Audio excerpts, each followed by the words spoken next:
My rich aunt left me her house and $2,000. And just when I thought I could finally breathe, my parents, who abandoned me over 15 years ago, showed up at the will reading, pretending to care. "We're still your guardians," they smiled, smugly, until my lawyer entered and their smiles disappeared instantly. You know, sometimes life throws you a curveball so cruel, so utterly unjust, that you question everything you thought you knew about family. Just yesterday, at 28, I became a millionaire, inheriting everything from my amazing Aunt Vivian. I was still drowning in grief, trying to process the sheer magnitude of her love and legacy, when they walked in. My biological parents, the very same people who abandoned me 15 years ago, without a single goodbye. They just stood there, smiling, as if no time had passed, as if they hadn't shattered my world. And then my mother, with that sickening sweetness, declared, "We are your guardians now." But the real shock?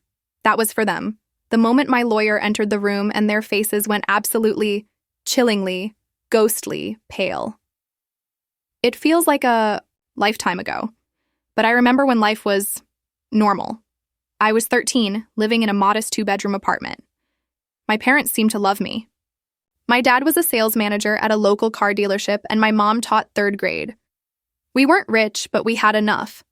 Friday movie nights with microwave popcorn, summer camping trips in our old tent, Christmas mornings filled with hot chocolate, and cinnamon rolls. But even then, there were tiny cracks forming, signs I was too young to really see. The hushed arguments behind closed doors, growing louder, more frequent. My father's mysterious phone calls, always taken outside. The increasing number of overtime shifts that left him coming home smelling like stale cigarettes and cheap alcohol, instead of the familiar scent of car polish. Dad had always enjoyed an occasional poker game with friends, you know? Harmless. At first.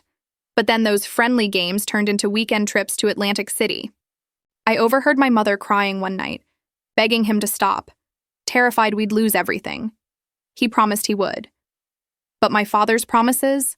They were like loose change, easily spent and quickly forgotten. And my mom? She changed too. Her bright smiles faded. She called in sick more often, spending days in bed with the curtains drawn. The refrigerator slowly emptied. When I asked about groceries, she'd snap at me to just make do with what we had. Some days, she'd just stare at me, like she was trying to memorize my face, then suddenly burst into tears and lock herself in the bathroom. I tried so hard to be perfect. I kept my grades up, cleaned the apartment without being asked, never complained about wearing the same clothes until they were threadbare. I truly believed that if I could just be good enough, everything would go back to normal. The day they left is still seared into my memory with painful clarity. It was a Tuesday. In October, unusually cold for early fall. I woke up late because Mom hadn't come to remind me about school. The apartment felt different immediately.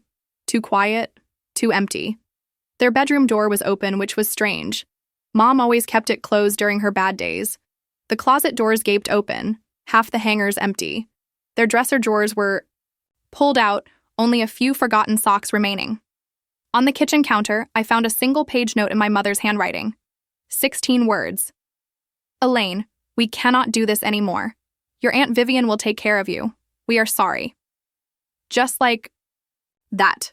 13 years of my life, reduced to 16 brutal words. I called my mother's cell phone over and over. Each unanswered ring made my chest tighten, my breath catch. I tried my father's number, but it was already disconnected. I frantically searched for address books, emergency contacts, anything that could help me understand what was happening.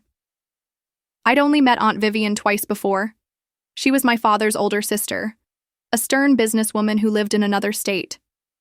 She never married, never had children, and according to my parents, never approved of their lifestyle.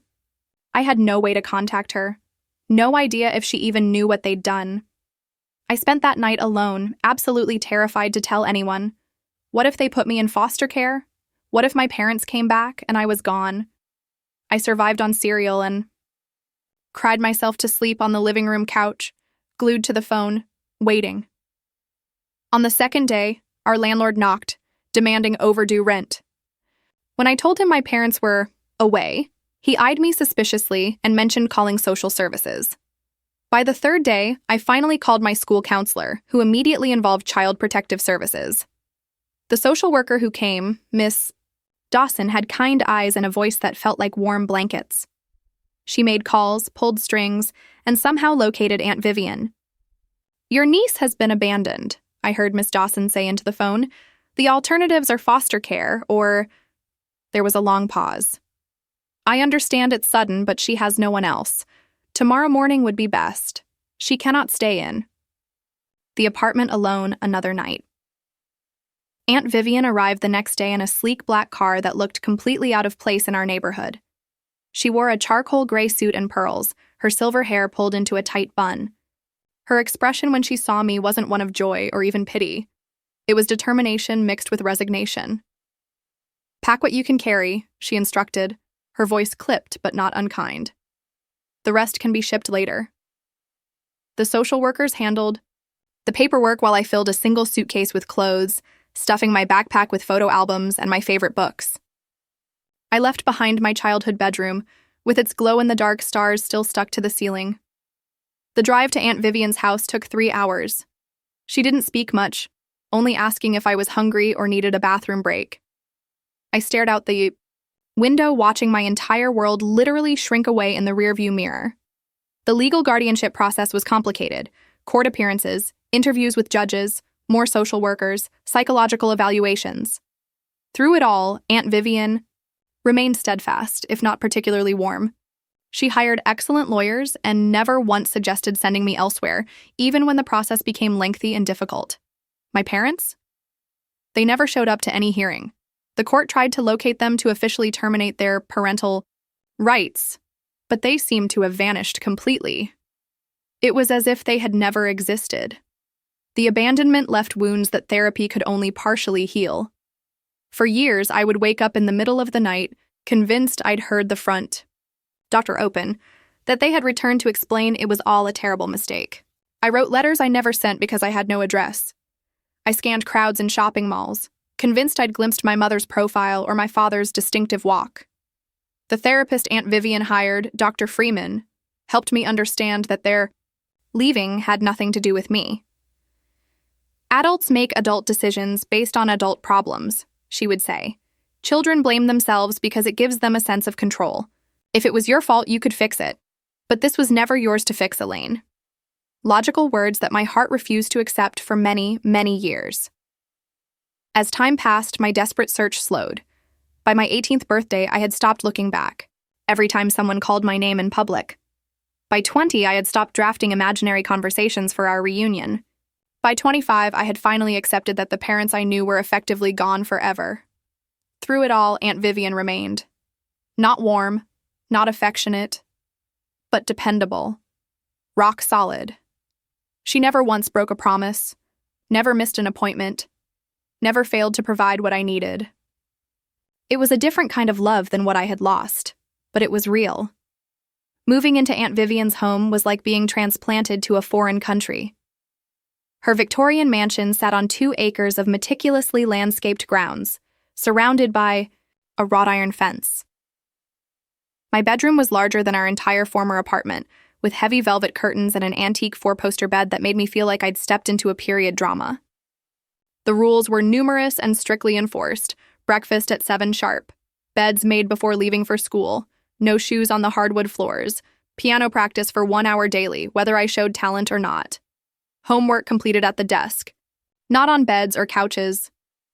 Dinner conversation must include at least 1 current event topic and 1 personal achievement.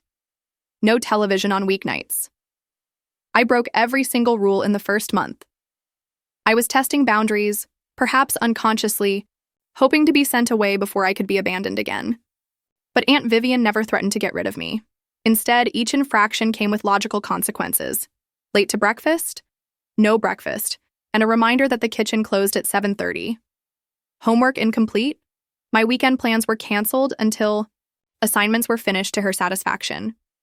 Behind her rigid exterior, however, I occasionally glimpsed something unexpected. Like when she found me crying over a photo of my parents on their wedding day, And instead of scolding me for dwelling on the past, she silently handed me a handkerchief and sat beside me until the tears stopped.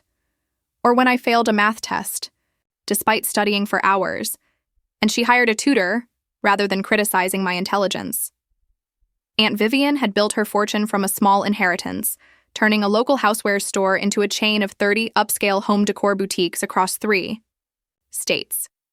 She worked long hours but always returned for dinner, often bringing paperwork to complete afterward. On weekends, she sometimes took me with her to business meetings, expecting me to observe and learn. Watch how people negotiate, she would instruct. Notice who speaks first, who concedes points, who maintains eye contact. Business is human psychology applied to commerce. Education was paramount in her value system. When the local public school proved inadequate, she enrolled me in Westfield Academy, a private school with small classes and high expectations. The transition was difficult. My former school hadn't prepared me for the academic rigor, and other students came from wealthy families with very different life experiences. I struggled with the coursework initially, spending hours at my desk trying to catch up. There were nights I wanted to give up, convinced I would never belong in this world of privilege and preparation. But Aunt Vivian would not accept surrender. "Your circumstances changed through no action of your own," she told me one night when I was sobbing over geometry proofs. "But your response to those circumstances is entirely your choice. You can use this opportunity or waste it. The decision is yours. But I warn you, I do not invest in lost causes." It wasn't the warm comfort I wanted, but her blunt pragmatism somehow steadied me. I hired a peer tutor with my allowance and created study groups with classmates. By junior year, I had worked my way onto the honor roll. College applications brought new stress. I wanted to attend the state university where several friends were going. But Aunt Vivian pushed for more prestigious schools. "Your friends are not thinking of their futures," she said. "They are thinking of continuing their social lives. You need to think strategically about building your career." Our biggest argument erupted over this difference in vision. "I never asked to be your project," I shouted. "And I never asked to be your guardian," she replied coolly. "Yet here we are. I am trying to give you options your parents never had." That silenced me. And in the quiet that followed, she did something unprecedented. She told me about my father's childhood. "Your father was brilliant," she said softly. "He could solve complex math problems in his head, but our parents couldn't afford college. He worked at the gas station instead while I got the scholarship. He resented that for years. Your mother was the same, bright but limited by circumstances. I am trying to break that cycle for you." It was the first time she had spoken of my parents without judgment or anger. It gave me a window into their lives I had never had before, and it helped me understand her seemingly cold determination to push me academically. I applied to 7 schools and was accepted at 5. Ultimately, I chose Northwestern University to study business and marketing. Aunt Vivian paid the tuition without complaint, though I knew it was substantial. College brought new freedom and challenges. I joined clubs, made diverse friends, and discovered talents I never knew I possessed. I had a knack for design and marketing strategy that complemented the financial acumen Aunt Vivian had instilled in me. My summers were spent interning at her corporate office, learning every aspect of the business, from inventory management to vendor relations. Our relationship truly evolved during those college years. The physical distance somehow allowed emotional closeness to develop. Our Sunday phone calls became less formal, occasionally even including laughter. When I graduated with honors, the pride in her eyes was unmistakable, though she limited her public display of emotion to a firm handshake and a single nod. I moved back to her home after graduation, taking a position as marketing director for her company. We developed a comfortable routine, 2 independent women sharing space and occasional meals.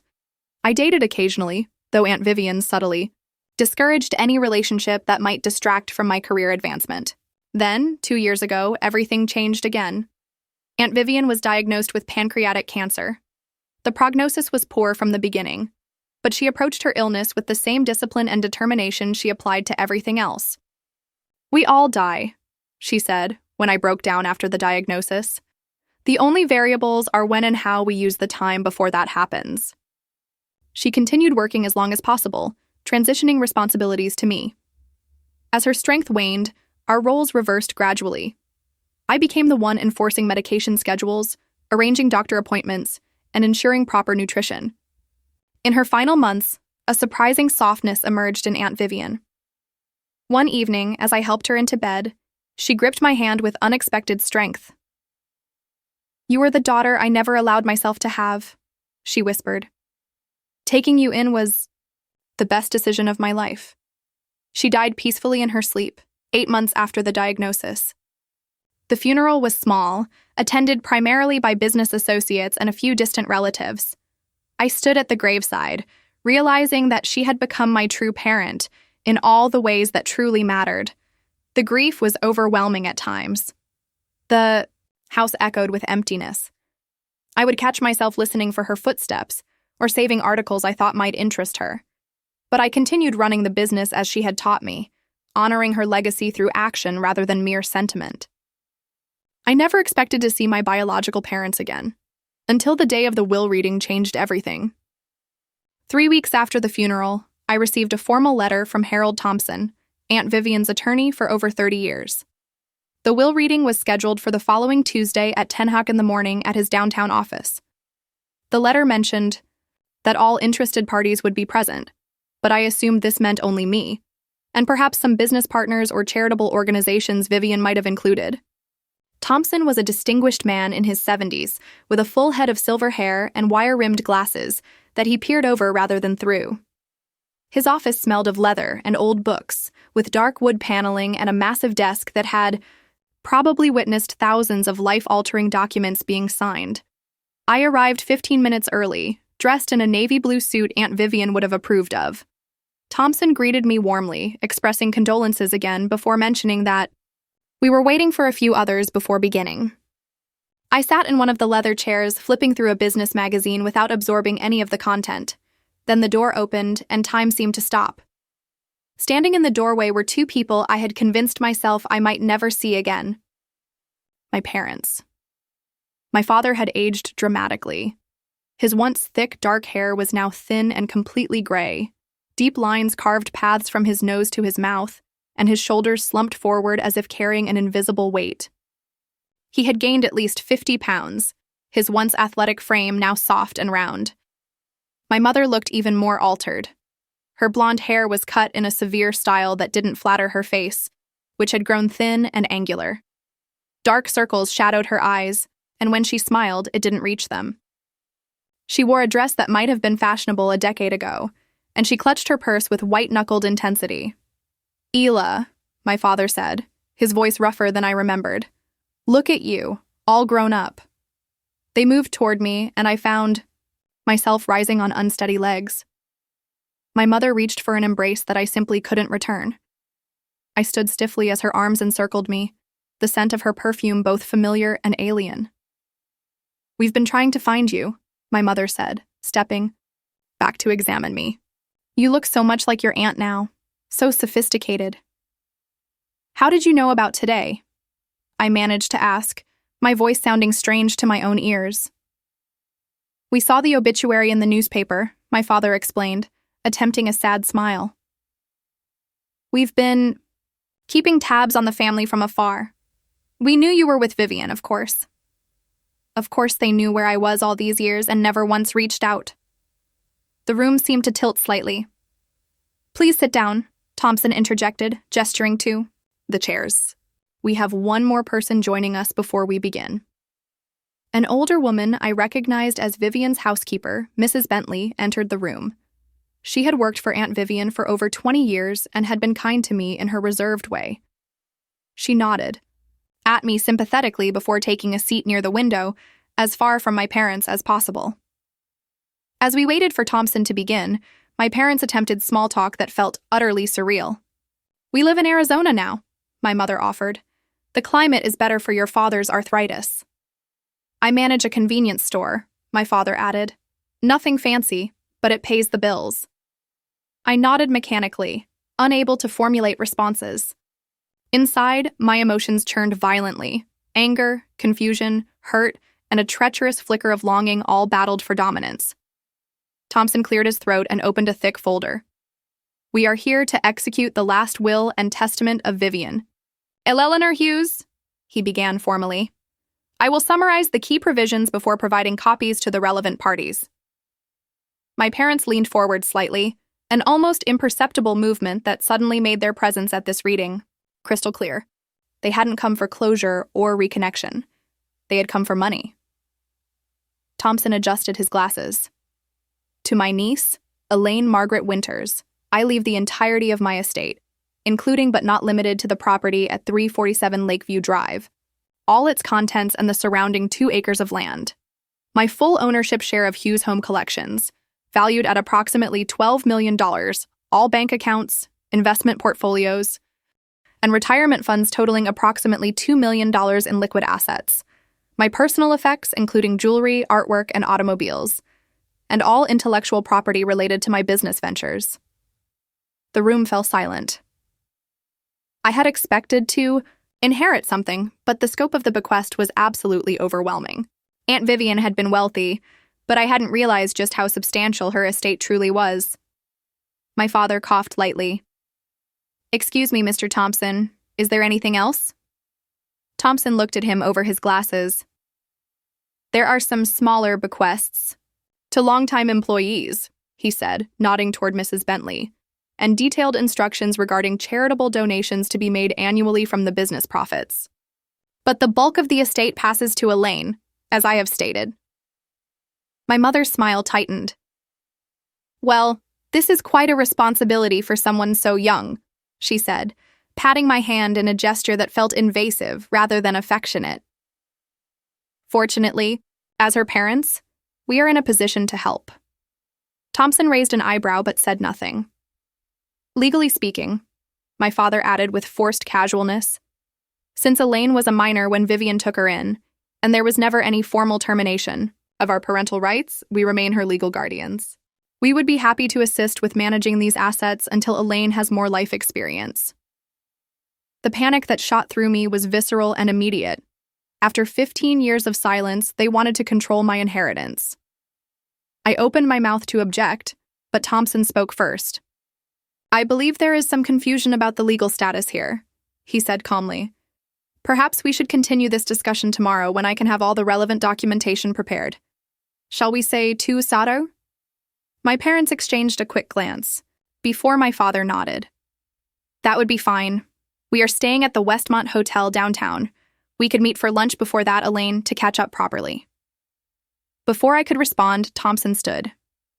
"If you will excuse us, I need a few moments with Elaine to discuss some confidential matters related to her immediate responsibilities." My parents hesitated, clearly reluctant to leave without securing their position. "We'll see you tomorrow." "Then, sweetheart," my mother said again, reaching for an embrace I couldn't reciprocate. "We have so much to talk about." As they collected their coats, my father handed me a business card with their cell phone numbers handwritten on the back. "Call any time," he said. "Day or night. We have 15 years to make up for." The door had barely closed behind them when I collapsed back into my chair, my hands shaking. "They can't really have any legal claim, can they?" I asked Thompson, my voice barely a whisper. The attorney's expression was grim. "I think you should prepare yourself for a difficult conversation tomorrow," he said. "Your aunt anticipated this possibility, but I need time to organize her contingency plans." Mrs. Bentley approached before leaving, squeezing my shoulder gently. "Your aunt was a wise woman," she said quietly. "Trust that she would never leave you unprotected." I left the office in a daze, ignoring 3 calls from my mother before I even reached my car. The childhood fantasy of my parents' return had finally come true, but instead of joy, all I felt was dread. Despite my better judgment, I agreed to meet my parents for dinner that evening. Thompson had advised waiting until our meeting the following day, but a part of me desperately needed answers only they could provide. I chose a public restaurant, an upscale Italian place Aunt Vivian had favored for business meetings. They were already seated when I arrived, my father standing to pull out my chair with exaggerated courtesy. My mother had applied fresh makeup and styled her hair, looking more like the woman in my memories. We ordered a bottle of Pinot Noir, my father said. I remember your mother always enjoyed it. I don't drink wine, I replied, requesting water instead. It was a small boundary to establish, but it felt important to make clear I was not the child they had left behind. Awkward small talk dominated the first 20 minutes. They asked about my education, my job, my friends. I provided minimal answers, while studying their faces for glimpses of the parents I had once loved. We owe you an explanation, my mother finally said, reaching for my hand across the table. I kept mine firmly around my water glass. What we did was wrong. We know that. We were in a terrible place, my father continued. I had gambling debts that dangerous people were collecting on. Your mother was suffering from severe depression. We convinced ourselves you would be better off with Vivian. She had money, stability, my mother added. We had nothing to offer but dysfunction. You had yourselves, I said quietly. That's all I wanted. My father looked down at his plate. I got help for my addiction. Been clean for 8 years now. Your mother found the right medication eventually. We've built a modest but stable life. We thought about reaching out so many times, my mother said, tears welling. But we were ashamed, and as more time passed, it got harder to know how to bridge that gap. You said you knew I was with Aunt Vivian, I said. How? They exchanged a glance before my father answered. We called social services about 6 months after we left. They confirmed you were with family and doing well. We checked every few years after that. The idea that they had made these periodic inquiries, while never attempting actual contact, made my stomach churn. They had eased their consciences just enough to move on with their lives. We have regretted our decision every day, my mother insisted, a tear sliding down her cheek. Seeing you now, successful and beautiful, it breaks my heart that we missed watching you grow up. The waiter delivered our entrees, creating a brief reprieve from the emotional tension. When he departed, my father shifted the conversation. Vivian did well by you, he said, twirling pasta on his fork. Better than we could have, and now she has left you set for life. The house alone must be worth $2 million in today's market, my mother added casually. Plus the business. It's overwhelming for someone your age. I've been helping run the business for years, I stated flatly. Of course you have, my father said soothingly. But there's a difference between helping and having full responsibility. The legal issues alone can be daunting. Not to mention tax implications, my mother chimed in. Estate taxes can be crippling without proper guidance. I watched them carefully, noting how they alternated between emotional appeals and thinly veiled financial concerns. The pattern was becoming clear. We could help you, my father offered. We've had our struggles, but we've learned a lot about financial management the hard way. That's an interesting perspective, I observed, from someone who abandoned his family over gambling debts. My father flinched but recovered quickly. Those experiences taught me valuable lessons. I know all the pitfalls to avoid now. My mother leaned forward. We have a modest condo in Phoenix with a second mortgage. Medical bills have been difficult. Your father's arthritis treatment isn't fully covered by insurance. What exactly are you asking for? I said bluntly. They looked startled by my directness. Another reminder that they were interacting with an adult, not the child they had left. We're not asking for anything, my father said unconvincingly. We just want to be part of your life again, to help if we can. Though, if you wanted to, help your parents get back on their feet. That would be a blessing, my mother added. Maybe pay off our mortgage. $70,000 would change our lives completely. Plus the medical bills, my father reminded her. Another $30,000 would clear those. I sat back, a cold clarity washing over me. So $100,000 would solve your problems. They nodded eagerly. And what about my problems? I asked. The 15 years of wondering what I did wrong. The therapy bills. The nightmares. What's the price tag for those? My mother's tears flowed freely now. We know money can't fix the emotional damage. We just want a chance to be a family again. A family that begins with a cash transaction, I noted.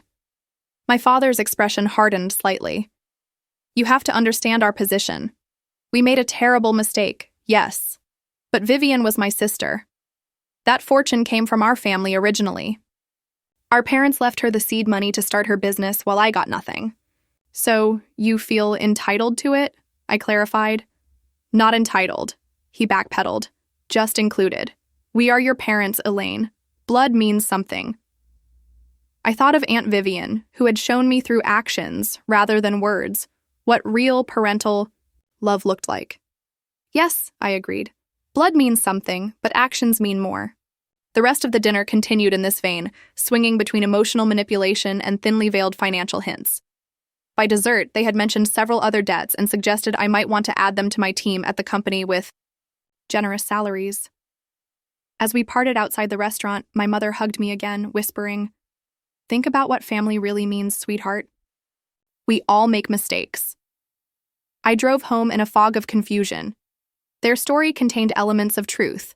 I remembered my mother's depression, my father's absences, but something felt rehearsed about their explanation, their convenient timing, their immediate focus on money. When I arrived home, there was a message on my answering machine from an unfamiliar number. "Miss Winters, this is Sandra Kelly. I worked for your parents 15 years ago at First National Bank. I saw their names in connection with Vivian Hughes's obituary and felt compelled to reach out. Please call me before you make any agreements with them. There are things you should know." Sleep eluded me that night. I researched guardianship laws, until my eyes burned. According to everything I could find, my parents' claims seemed tenuous at best. I had been an adult for years now, but why had Thompson seemed concerned? What documentation was he gathering? Around 3 a.m, I found myself in Aunt Vivian's study, now mine, searching through her meticulously organized files. In a locked drawer I had never opened before, I found a folder labeled simply Winters. Inside was a history I had never known. I arrived at Thompson's office the following day, armed with the contents of Vivian's private file and my own sleepless research. My parents were already there, accompanied by a thin man with slicked-back hair who introduced himself as Gerald Hoffman, their attorney. "Just a precaution," my father explained with a tight smile. "Legal matters can get complicated." Thompson greeted them cordially, but without warmth. His assistant brought in a cart loaded with several expandable files and a laptop. The atmosphere felt more like preparation for battle than a family discussion. "Before we begin," Thompson said, "I should clarify my role here. I am the executor of Vivian Hughes's estate and her personal attorney for the past 32 years. I also serve as Elaine's attorney through provisions made by Miss Hughes." Hoffman leaned forward. "My clients are concerned about their daughter's sudden inheritance of such substantial assets. As her legal guardians, they have a responsibility to ensure proper management of these resources." Thompson nodded thoughtfully. "That is precisely what I wish to address today. There seems to be some confusion about legal status." He opened the first file. "Let me clarify the history as documented." He removed several official-looking documents. When Elaine came into Vivian's care, temporary guardianship was established through family court. Social services documented multiple attempts to contact you both regarding permanent arrangements. My mother frowned. "We were dealing with serious issues, moving frequently." "Indeed," Thompson continued. "After 6 months of failed attempts, the court scheduled a hearing regarding permanent guardianship. Notices were sent to your last known addresses and published in appropriate legal journals." My father shifted uncomfortably. "We never received any notices." "Interestingly," Thompson said, "someone did contact the court claiming to represent you." He removed another document. "A man named Lewis Barker appeared with signed affidavits, allegedly from both of you, consenting to permanent guardianship transfer to Vivian Hughes." My parents exchanged a quick glance that confirmed my suspicions before my father spoke. "We never authorized anyone to represent us. Those signatures must be forgeries." Thompson adjusted his glasses. "Miss Hughes had similar concerns at the time. She hired a private investigator to locate you and confirm your intentions directly." He opened another file containing reports with photographs. "The investigator documented Mr. Winters' activities at various casinos in Nevada during this period. He also photographed Mrs. Winters working as a cocktail waitress in the same establishments." When approached about Elaine's situation, you both explicitly confirmed your desire to terminate parental responsibilities. The color drained from my mother's face. My father's jaw tightened. Furthermore, Thompson continued relentlessly, the investigator documented a payment of $15,000 from Louis Barker to Mr. Winters the day after those affidavits were signed. That was an unrelated business transaction, my father protested weakly. Thompson ignored the interruption. Miss Hughes continued annual investigations to monitor your situations and determine if reconnection would be beneficial for Elaine. I have reports spanning 15 years documenting continued gambling activity, multiple evictions, job terminations, and several incidents involving collection agencies. He turned to another section. Particularly noteworthy are these documented attempts by Mrs. Winters to contact Elaine when she turned 18. He pushed a report toward me. 3 occasions when Mrs. Winters called Vivian's home but hung up without speaking, and this email sent to Elaine's college account but never opened due to incorrect addressing. I stared at the evidence of these half-hearted attempts at contact, feeling a strange mix of pain and vindication. Most significantly, Thompson said, removing a sealed envelope, Vivian left this letter to be opened in exactly this circumstance. He handed it to me. The envelope bore my name in Aunt Vivian's precise handwriting. Perhaps you would like to read it privately, Thompson suggested. I shook my head and broke the seal, unfolding several pages covered in familiar script. My dearest Elaine, I read aloud, my voice steadier than I expected. If you are reading this, it means I have passed on, and your parents have suddenly reappeared in your life. This is not a coincidence. Over the years, I have documented multiple instances where they attempted to extract money from me using you as leverage.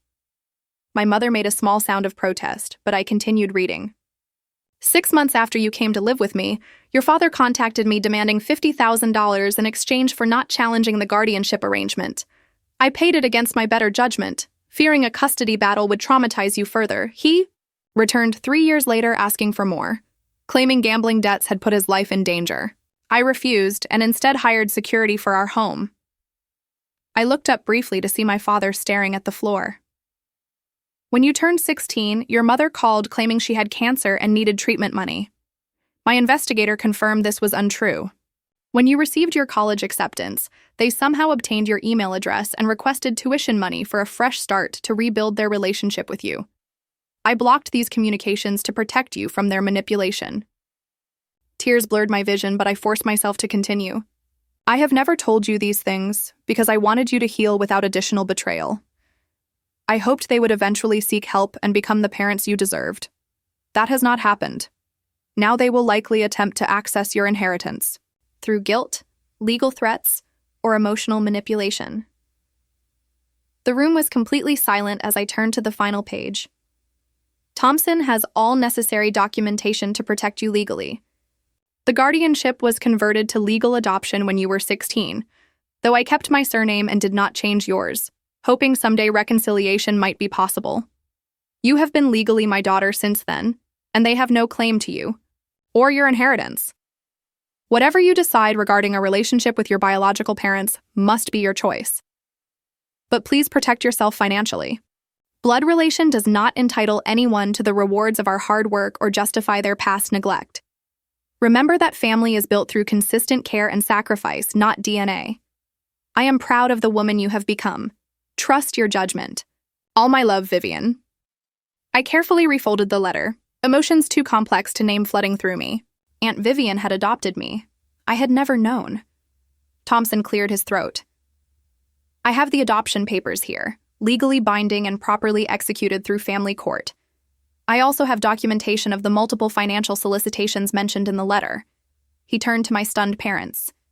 Additionally, Miss Hughes included a specific clause in her will that any legal challenge to these arrangements would result in the entire estate transferring to a charitable foundation for abandoned children. There would be nothing left for Bice. Anyone to claim. Their attorney, looking increasingly uncomfortable, leaned over to whisper something to my father. We had no idea about any adoption, my father said, his voice hollow. We were told temporary guardianship only. By whom? Thompson asked pointedly. By social services, my mother insisted. All communications are documented in these files. Thompson countered, patting a thick folder, including your signed consent forms. My father's face darkened with anger. This is ridiculous. You paid us off and stole our daughter. I believe the security cameras in this office are recording that outburst, Thompson noted calmly, which directly contradicts your previous statement about forgery and could constitute admission of accepting payment to transfer parental rights. My father stood abruptly. This is not over. We have rights. Dad, I said, the word feeling strange in my mouth after so many years. I found Vivian's file last night. I know about the other families, too. His expression faltered. What other families? The Petersons in Colorado, the Galinskas in Oregon.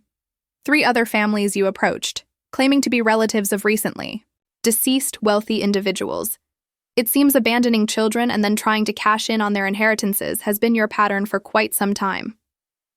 My mother began to cry in earnest now. That's not true. We made mistakes with you, but we would never... Save it, I interrupted suddenly, exhausted by their performance. Vivian documented everything. She even has recordings of your phone calls demanding money.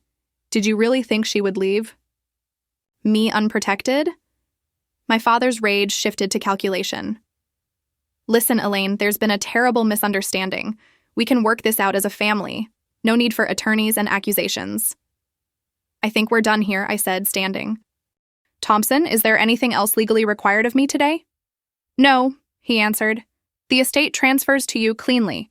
Your parents have no legal standing to challenge the will or the adoption. Then I would like them to leave. Elaine, please, my mother begged. Just give us a chance to explain. 15 years, I said quietly. You had 15 years to explain. Instead, you waited until there was money involved. That tells me everything I need to know. Thompson pressed a button on his desk, and 2 security officers appeared at the door. These gentlemen will escort you out, he informed my parents. Any further contact with Miss Winters should be directed through my office. You cannot do this, my father shouted, his face reddening. She is our daughter. No, I corrected him. I was your daughter. Now I am Vivian's. And she taught me to recognize value beyond price tags. As security led them toward the elevator, my mother turned back. This is not who we raised you to be.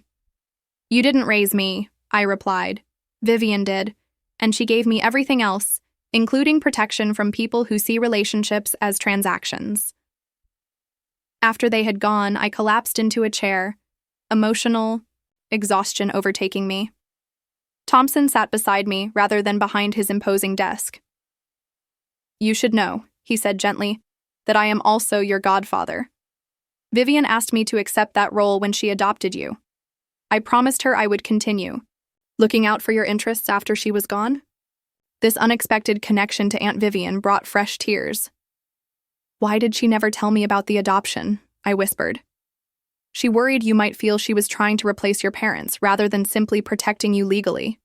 She wanted you to form your own opinions about family without her influence. She influenced me more than anyone, I admitted, just by being consistent when no one else was. Thompson nodded. We can file restraining orders if you wish. Given their financial motives and history, a judge would likely approve them. Yes, I decided.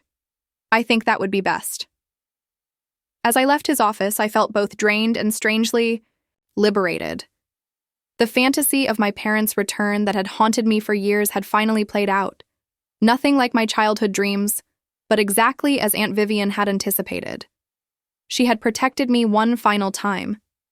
Despite the restraining order filing in process, my parents appeared at Aunt Vivian's house, now my house, that evening. I saw their rental car pull into the driveway as I was preparing dinner. For a moment, I considered not answering the door, but a strange calm had settled over me since the meeting with Thompson. I needed this final confrontation. They rang the doorbell repeatedly until I opened the door, but remained on the threshold, blocking their entry. You cannot be here, I said firmly. A restraining order has been filed. We are still your parents, my father shouted, his earlier polish completely abandoned. You owe us the decency of a conversation without lawyers and security guards. I owe you nothing, I replied evenly, but I will give you 5 minutes to say whatever you came to say. Then you need to leave before I call the police. My mother pushed past me into the foyer, her eyes darting around to assess the home's interior. We just want to understand why you're being so cold, she said. We made a terrible mistake years ago, but we're trying to make amends now.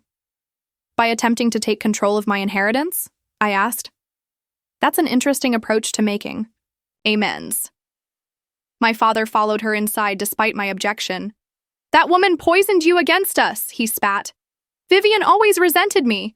She used you to hurt me. Vivian saved me, I corrected. She gave me stability, education, and self-respect. She taught me that love is shown through actions, not just words. We loved you, my mother insisted. We were sick. Depression is a real illness. Your father's gambling was an addiction. We needed help, not judgment. I was 13 years old, I reminded her, my voice finally breaking. I needed parents, not excuses. Do you have any idea what it was like to wake up and find you both gone? To wait by the phone for days, hoping you would call? To search the apartment for clues about where you had gone? My father looked away, unable to meet my gaze. I checked the mailbox every day for months, I continued. Years of suppressed words finally pouring out. I kept thinking you would at least send a birthday card or Christmas present, some sign that you remembered I existed. We thought about you every day, my mother said, tears streaming down her face. Thoughts without actions are meaningless, I replied. Vivian never once told me she loved me, not a single time in 15 years, but she showed up every day. For doctor appointments and school plays and nightmares and college applications, she built trust through consistency. We're here now, my father said, his tone softening back to the salesman's pitch I remembered from childhood. We can build a relationship going forward, support each other as a family. You're here now because Vivian died wealthy, I stated flatly. If she had died poor, would you have bothered to find me? Their silence was answer enough. Thompson showed me the private investigator reports, I said. You knew where I was for 15 years. You chose not to contact me until there was financial incentive. That's not fair, my mother protested. We were ashamed. We didn't know how to face you after what we had done. Yet you found the courage immediately after learning about a multi-million-dollar inheritance, I observed. Interesting timing. My father's face hardened again. You have no idea what we've been through, living in poverty while my sister enjoyed wealth that should have been shared with our entire family. Vivian built that wealth herself, I countered. She worked 16-hour days for decades. What exactly did you contribute to deserve a share? I'm her brother, he shouted, and your father. Biology is not an entitlement program, I said, Aunt Vivian's pragmatic influence evident in my response. You cannot abandon your responsibilities for 15 years and then show up expecting rewards. My mother collapsed onto an antique chair, sobbing dramatically. How did you become so heartless? This is not how we raised you. You didn't raise me, I reminded her. You left before the job was done. Vivian finished it. Security lights flashed outside as a patrol car pulled into the driveway. I had asked Thompson to arrange periodic checks on the house, anticipating this confrontation. That will be the police, I informed them. You should leave now. This is not over, my father threatened, grabbing my arm. You think you've won, but we can make your life very difficult. We can tell stories about that woman that would tarnish her precious reputation. I pulled away from his grasp. Every threat you make is being recorded, I said, pointing to the security camera in the corner of the foyer. Vivian installed them years ago after your first attempt to extort money from her. His face paled as he realized the implications. Anything he said or did now could potentially be used against him in court. Come on, he muttered to my mother. She's not worth the trouble. Those words, dismissing me as a mere inconvenience, rather than a daughter they had genuinely missed, confirmed everything. This had never been about reconciliation. It had always been about money. As they walked toward the door, my mother turned back. You will regret this when you are alone with nothing but money to comfort you. Family is everything. I agree, I said. Vivian was my family. You were merely biological donors who failed to follow through on your commitments. After they left, I watched through the window as the police officer stopped them in the driveway. There was a brief, tense conversation before they drove away. I sank to the floor, adrenaline draining away. For 15 years, I had carried a wound that never fully healed, hoping someday for an explanation that would make sense of their abandonment. Now I had my answer, and while it brought pain, it also brought a strange, cleansing clarity. Thompson called an hour later to check on me. "They have been officially served with the restraining order," he informed me. "They cannot legally come within 500 feet of you or contact you directly." "They said it wasn't over," I told him. "They could cause problems." "Empty threats," he assured me. "The documentation we have would make any legal challenge futile and potentially criminally liable for them." They were paid to give up custody and then tried to extract more money repeatedly. No court would look favorably on that history. After we hung up, I wandered through Aunt Vivian's house, seeing it with new eyes. The formal dining room where she had taught me proper table manners. The study where we had reviewed business reports together. The garden where she had occasionally joined me for morning coffee in comfortable silence. In her bedroom, which I hadn't entered since her death, I found a small wooden box on her nightstand that I had never noticed before. Inside was a collection of items that stunned me. My report cards, school photos, newspaper clippings of academic awards I had received, even the program from my college graduation with my name highlighted. Beneath these mementos was another sealed envelope with my name on it. Unlike the formal letter Thompson had presented, this note was written on personal, stationery. "Elaine," it began simply. "I have never been skilled at expressing emotions. My generation and upbringing discouraged such displays. But as I face my mortality, I find myself regretting this limitation. So let me state plainly what should have been said years ago. I love you. Not out of obligation or duty, but because of who you are. Your resilience, intelligence, and capacity for kindness despite early betrayal have been my life's greatest joy to witness. I did not give you life, but watching you live it has been my privilege. The legal adoption papers were signed years ago, not for your protection, but for my peace of mind. I wanted the world to know you were my daughter in every way that matters. Be well, be wise, be happy. Mom." That final word, never spoken between us in life, broke something open inside me. I wept that night, not for the parents who had returned with selfish motives, but for the one who had never claimed the title yet had earned it completely. 6 months have passed since that final confrontation with my biological parents. According to Thompson, they returned to Arizona after making one unsuccessful attempt to contact the local newspaper with revelations about Aunt Vivian. The editor, a longtime friend of Vivian's, had immediately called Thompson instead. "The house feels like mine now. I've repainted some rooms, rearranged furniture, and added touches that reflect my own taste while honoring Vivian's elegant sensibilities. The formal dining room now doubles as my home office, with large monitors sitting somewhat incongruously on the antique mahogany table where Vivian once hosted business dinners. The business continues to thrive under my leadership. I've implemented some modernization strategies Vivian had resisted, particularly in online marketing and inventory management. Our web presence has expanded significantly, and we've opened 2 new locations. The employees who knew and respected Vivian have transferred that loyalty to me, many expressing that they see her influence in my management style. Perhaps the most meaningful project has been establishing the Vivian Hughes Foundation for Family Reconnection. Using a portion of the inheritance, I created a nonprofit organization that supports children who have experienced abandonment or family separation. We provide therapy, educational opportunities, and transitional housing for young adults aging out of foster care. Through the foundation, I've met others with stories similar to mine. Some found reconciliation with their biological families. Others created chosen families from friends and mentors. Each journey is unique, but the common thread is the human need for stable, consistent relationships. My own therapy has continued, now focused less on the original abandonment and more on processing the complex emotions raised by my parents, return, and true motivations. Dr. Freeman has helped me understand that closure sometimes comes in unexpected forms. The fantasy of reconciliation often serves a purpose in the healing process, she explained during a recent session, but the reality rarely matches the fantasy. Sometimes the greatest growth comes from accepting what cannot be fixed and building something new instead. 3 months ago, I received a letter from my mother. Unlike their previous communications, this one contained no requests or demands, just a simple acknowledgement of wrongdoing and an expression of regret that seemed, for once, genuine. I haven't responded yet. I may never do so. The letter sits in my desk drawer, neither rejected nor embraced, while I consider what, if anything, I want from that connection.